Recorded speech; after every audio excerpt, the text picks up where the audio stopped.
함께 사도신경으로 우리의 신앙을 고백하겠습니다. 전능하사 천지를 만드신 하나님 아버지를 내가 믿사오며 그 외아들 우리 주 예수 그리스도를 믿사오니 이는 성령으로 잉태하사 동정녀 마리아에게 나시고 본디오 빌라도에게 고난을 받으사 십자가에 못 박혀 죽으시고 장사한 지 사흘 만에 죽은 자 가운데서 다시 살아나시며 하늘에 오르사 전능하신 하나님 우편에 앉아 계시다가 저리로서 산자와 죽은 자를 심판하러 오시리라. 성령을 믿사오며 거룩한 공회와 성도가 서로 교통하는 것과 죄를 사하여 주시는 것과 몸이 다시 사는 것과 영원히 사는 것을 믿사옵나이다. 아멘. 오늘 부를 찬송은 찬송가 401장입니다. 찬송가 401장 주의 곁에 있을 때. 401장 다 함께 찬양하시겠습니다.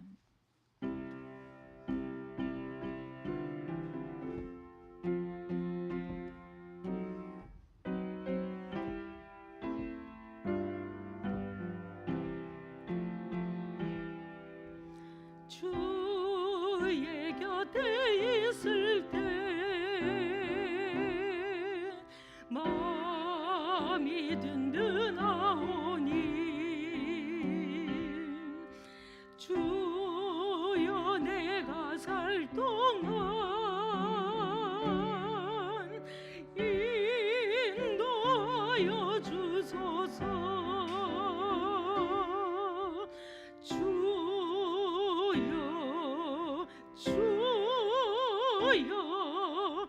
나를 인도하소서. 바른 세상 살 동안 주여 인도하소서.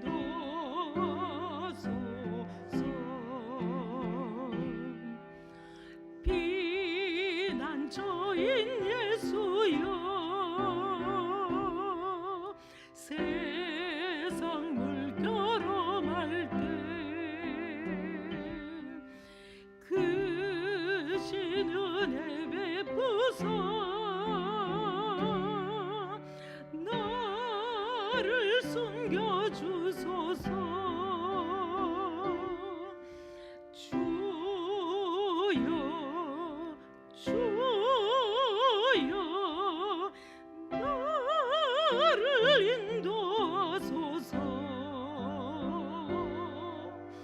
바른 세상 살 동안 주여 인도하소서.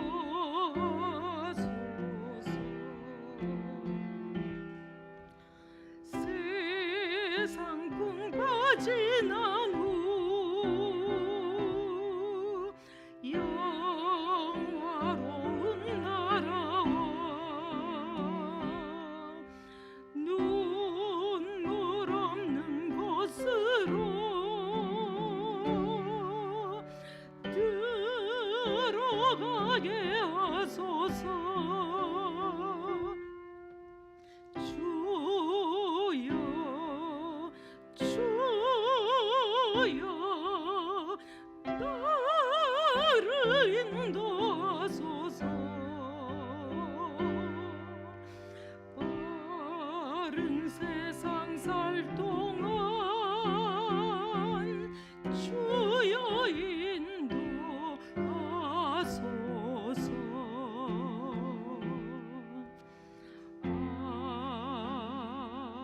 아멘. 오늘 우리에게 주신 하나님의 말씀은 예레미야서 4장 1절에서 4절까지입니다. 예레미야서 4장 1절에서 4절까지입니다. 다 함께 한 목소리로 읽겠습니다. 이스라엘아, 정말로 내가 돌아오려거든 어서 나에게로 돌아오너라. 나 주의 말이다. 내가 싫어하는 그 역겨운 우상들을 내가 보는 앞에서 버려라. 내 마음이 흔들리지 않게 하여라. 내가 주님의 살아계심을 두고 진리와 공평과 정의로 서약하면 세계 만민이 나 주를 찬양할 것이고 나도 그들에게 복을 베풀 것이다. 참으로 나 주가 말한다. 유다 백성과 예루살렘 주민아, 가시덤불 속에 씨를 뿌리지 말아라. 묵은 땅을 갈아엎고서 씨를 뿌려라. 유다 백성과 예루살렘 주민아, 너희는 나 주가 원하는 할례를 받고 너희 마음의 포피를 잘라내어라. 그렇지 않으면 너희의 악한 행실 때문에 나의 분노가 불처럼 일어나서 너희를 태울 것이니 아무도 끌 수 없을 것이다. 아멘. 오늘도 예배의 자리에 오신 여러분께 하나님의 은혜와 평강이 함께 하시기를 빕니다. 네, 광고가 있습니다. 어린이부 수련회 관계로 내일 새벽 기도회는 3층 대예배실에서 드립니다. 잘 기억하시기 바랍니다. 살아가다 보면 우리 삶이 뭔가 잘못되어 가고 있음을 느낄 때가 있습니다. 마음이 너무 공허하여 갈피를 못 잡을 때도 있고 주위 사람들과의 관계가 틀어져 회복이 어려울 때도 있고 내 삶이 바로 가고 있는지 의심이 들 때도 있습니다. 혹은 삶의 위기 앞에서 낭망할 때도 있습니다. 그럴 때 우리는 자신을 돌아보아야 합니다.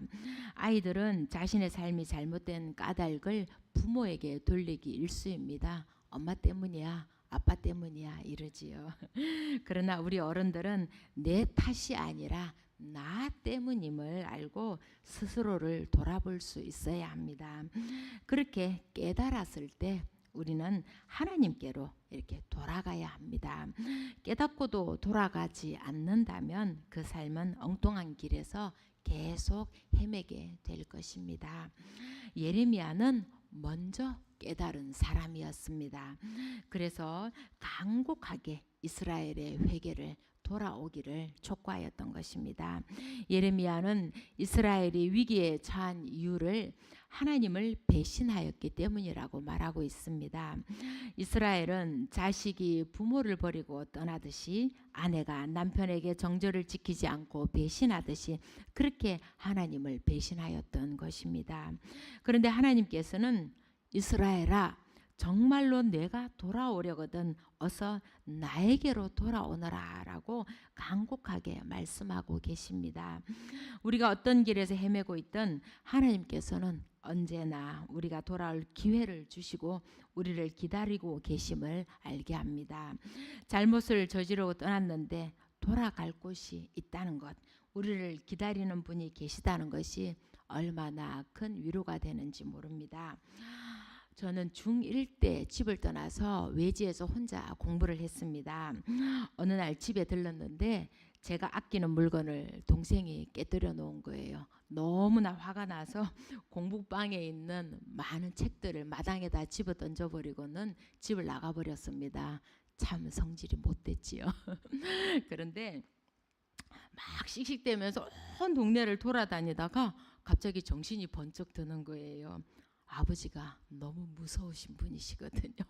밤은 깊어가는데 무서운 아버지께 혼날 걸 생각하니까 도저히 집으로 갈 수가 없었어요. 내 죄가 너무 커가지고 어찌할 바를 모르고 있는데 그래도 내가 돌아갈 곳이 집밖에 없었다는 겁니다. 두려움을 안고 새벽녘에 살인문을 열고 마당으로 들어서는데 마루 끝에서 검은 실루엣이 경이가 하시며 달려 나오시는 거예요. 그 할머니였습니다. 집 나간 손녀를 걱정하시며 주무시지도 않고 기다리고 계셨던 것입니다. 걱정은 눈 놓듯 사라지고 할머니 품에 안겨서 엉엉 울었더랬습니다. 다시는 이런 나쁜 짓을 하지 말아야지 하고 꼭꼭 다짐을 하기도 했지요. 오늘 말씀을 준비하며 이 기억이 예수님의 한 비유와 오버랩되어서 떠올랐습니다.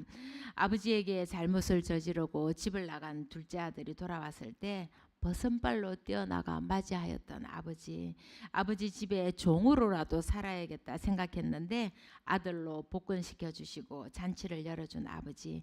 예수님의 이 비유가 제겐 참으로 살아있는 비유로 다가옵니다. 그렇게 하나님께서는 우리를 기다리고 계신 것입니다. 돌아가기만 하면 그렇게 따뜻하게 맞아주시는데 돌이키기가 그렇게 힘든 것일까요? 이스라엘은 어쩌면 그토록 하나님의 속을 썩혀드렸을까요? 저 또한 하나님을 많이 기다리게 한 사람인지라 끝까지 참아주시고 기회를 주신 하나님께 감사할 따름입니다. 하나님의 간곡한 말씀이 다시 가슴을 울립니다. 어서 나에게로 돌아오너라.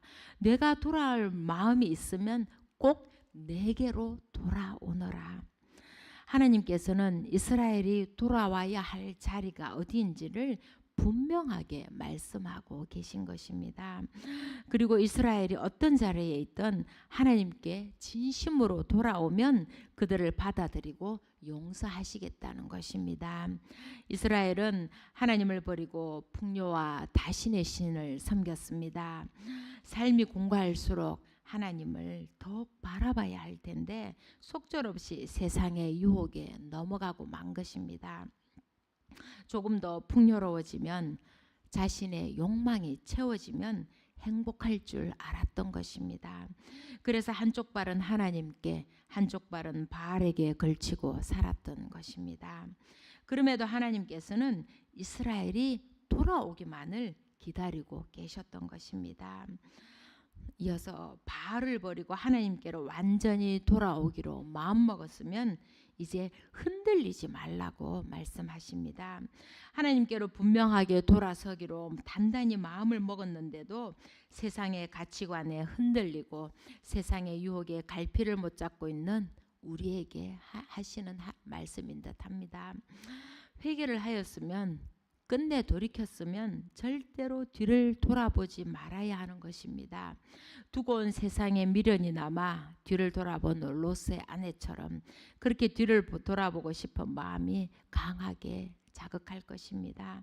그러나 하나님은 하나님과 우상을 함께 섬기는 삶에서 확실히 돌아서길 완전한 회개를 하길 원하고 계신 것입니다. 그리고 그렇게 하나님께 돌이킨 사람들의 삶이 변하면 세상 사람들이 우리가 믿는 하나님을 찬양할 것이고 그렇게 되면 그들에게 복을 베풀 것이라고 말씀하십니다.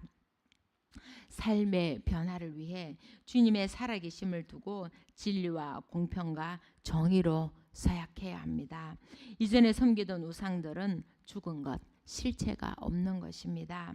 오직 한 분뿐이신 하나님의 살아계심을 마음으로 인정하여야 하는 것입니다. 그리고 그 마음이 이제 실제적인 삶에서도 하나님을 인정하는 모습으로 나타나야 하는 것입니다.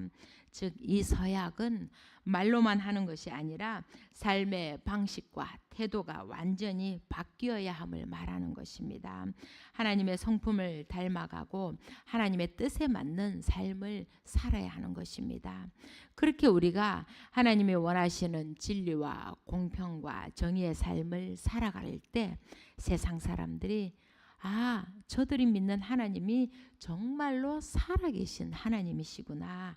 그렇다면 나도 그런 하나님을 믿어야겠다고 생각할 것입니다. 그렇게 우리가 제대로 돌이키면 틀어졌던 하나님과의 관계가 회복되고 틀어졌던 사람들과의 관계 또한 회복이 될 것입니다. 완전한 회개는 나의 삶이 하나님의 뜻을 따라가는 삶으로 완전히 변화되는 것이고 우리의 변화된 삶이 다른 사람에게도 울림이 되게 하여야 하는 것입니다. 우리가 말로만 하는 회개는 우리의 삶도 타인의 삶도 변화시키지 못함을 우리는 기억해야 할 것입니다. 하나님을 믿는다는 것, 신앙인으로 산다는 것의 이 엄중함을 안다면 우리는 함부로 살지 못할 것입니다. 하나님께서는 우리의 마음, 우리의 삶이 근본적으로 변하길 원하십니다. 하나님께서 말씀하십니다. 가시덤불 속에 씨를 뿌리지 말아라. 묵은 땅을 갈아엎고서 씨를 뿌려라. 고대 이스라엘에서는 쓸모없는 잡초들이 자라고 있는 묵은 땅에 씨앗을 뿌린 후에 땅을 갈아엎음으로써 씨앗이 땅 속으로 들어가게 하는 것이 전통적인 농사법이었습니다.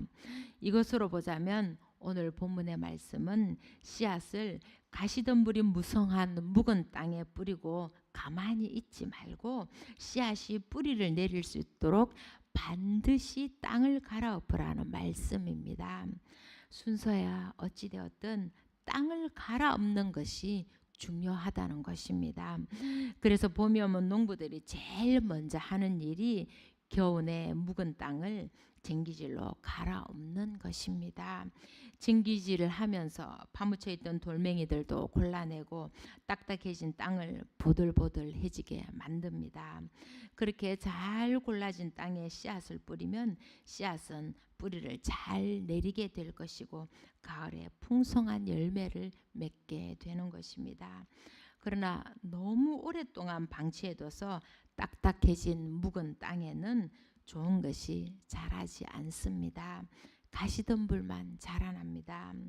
가시덤불은 우리에게 아무런 쓸모가 없습니다.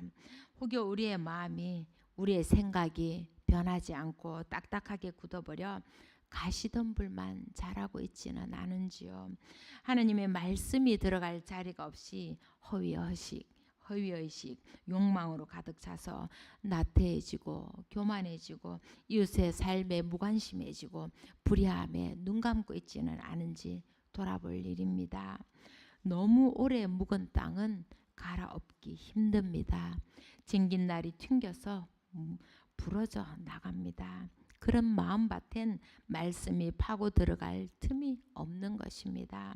그러니 우리의 마음밭이 단단해지지 않도록 늘 말씀으로 쟁기질하고 굳어버린 삶의 습관들을 말씀 안에서 갈아엎어야 할 것입니다. 우리가 매일 말씀을 읽고 새벽 기도에서 하나님의 말씀을 듣고 기도하며 몸부림치는 이 모든 것이 땅을 갈아엎는 쟁기질인 것입니다. 그렇게 부단히 우리의 마음밭을 갈아엎고 주님 안에 머물고자 할 때 하나님의 은혜의 단비가 우리가 뿌린 씨앗 위에 촉촉히 내려 풍성한 열매를 거두게 될 것입니다. 다음으로 우리가 변해야 될 것입니다. 하나님께서 말씀하십니다.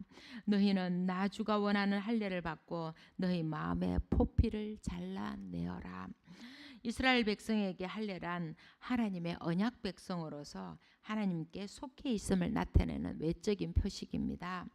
그것은 하나님께 자신의 전 존재를 맡기는 삶을 살겠다는 증거로서 행하는 것입니다.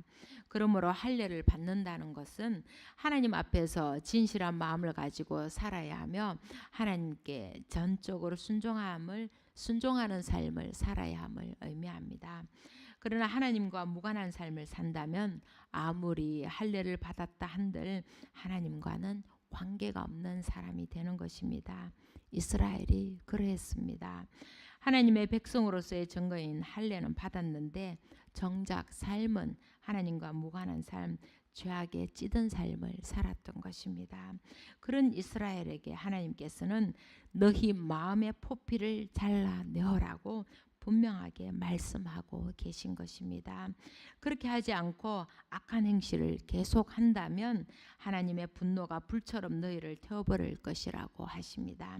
결국 그렇게 이스라엘의 타오른 불을 어느 누구도 끄지 못했음을 우리는 알고 있습니다.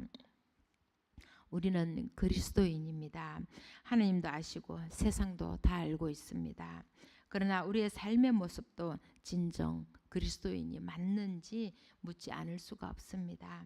교회에 와선 경건한 척, 나가서는 세상 사람들과 똑같이 욕망에 찌든 삶, 악한 삶을 살아가고 있다면 하나님도 세상도 우리를 진정한 그리스도인으로 바라보지 않을 것입니다. 형식만 그리스도인으로 살지 말고 마음의 포피, 마음의 가죽을 잘라내어 진정한 그리스도인으로 새로워지길 하나님께서는 간절히 바라고 계신 것입니다. 오늘 말씀을 묵상하며 진정 우리의 삶에 갈아엎어야 할 것이 무엇인지, 우리가 변해야 할 것이 무엇인지를 생각하게 됩니다. 개인적인 삶의 위기, 교회의 위기 앞에 우리는 묻지 않을 수 없습니다. 변화를 받아들일 준비가 되어 있는지, 쟁기질에 패이는 아픔, 칼날에 마음 가죽이 잘리는 아픔을 견딜 마음의 준비가 되어 있는지 말입니다.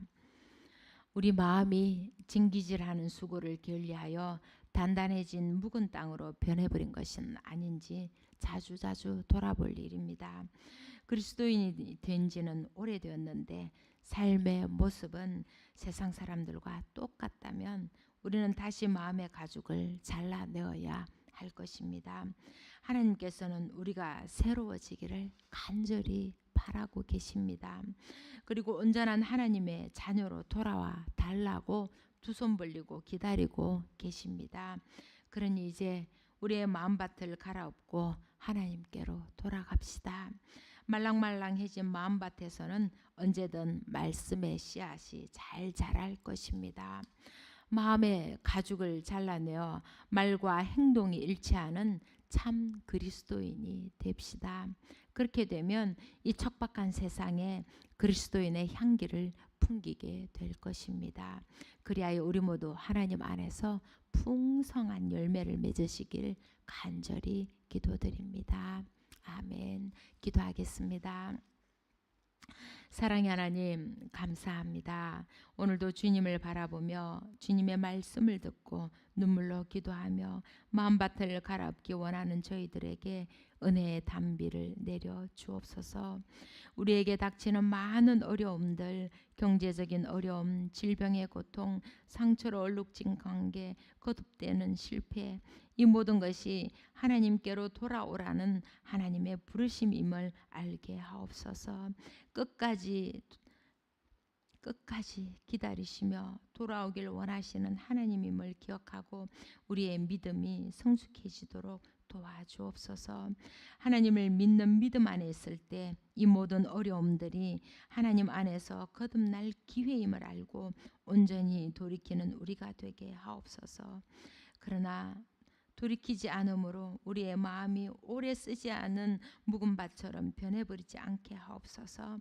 매일매일 말씀으로 기도로 우리의 마음밭을 쟁기질하게 하옵소서. 하나님은 언제나 우리에게 새로운 날을 주십니다. 우리도 날마다 하나님께 새로운 마음을 드리게 하옵시고 변화된 삶의 모습을 드리게 하옵소서. 오늘도 하나님 앞에 부끄럽지 않은 하루가 되기를 원하오며 이 모든 말씀 살아계신 우리 주 예수 그리스도 이름으로 간절히 기도하옵나이다. 아멘. 하늘에 계신 우리 아버지여, 이름이 거룩히 여김을 받으시오며 나라에 임하옵시며 뜻이 하늘에서 이룬 것 같이 땅에서도 이루어지이다. 오늘날 우리에게 일용할 양식을 주옵시고 우리가 우리에게 죄 지은 자를 사하여 준 것 같이 우리 죄를 사하여 주옵시고 우리를 시험에 들게 하지 마옵시고 다만 악에서 구하옵소서. 대개 나라와 권세와 영광이 아버지께 영원히 있사옵나이다. 아멘.